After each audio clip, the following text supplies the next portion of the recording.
Lord,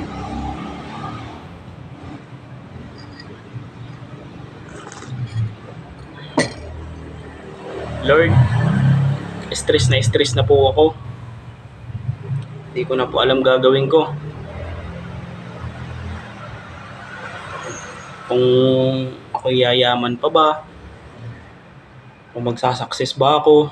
Araw-araw akong kumakayod. Lahat-lahat ginagawa ko pero parang ganun pa din. Lord, kung magsasucess ako, pwede po i-advance sana ngayon na po. Hindi ko na mapigilan yung payabangan ko, yung magyayabang talaga ako. Yung yung tipong naglalakad ka papunta sa kumpanya, pinagtatrabaho di ka isang agency. Dala-dala mo yung resignation. Good morning ma'am, good morning sir, gusto ko na pong mag-resign. Ito po yung resignation letter ko.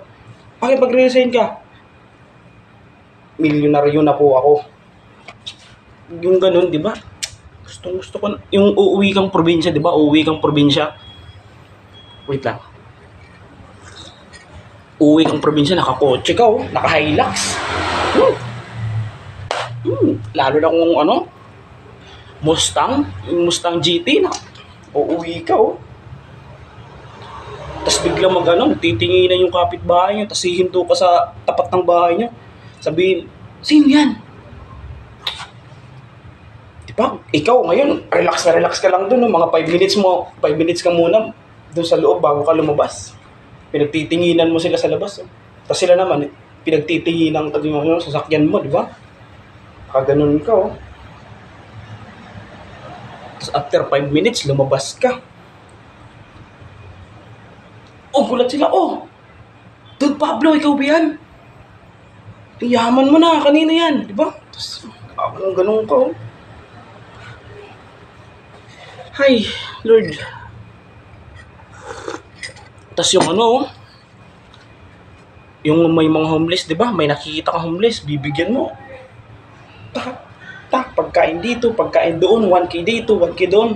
Tapos ito pa, mag-grab ka ngayon, tatawag ka, mag-order ka online, pagkain, di ba? Mga 20 peraso.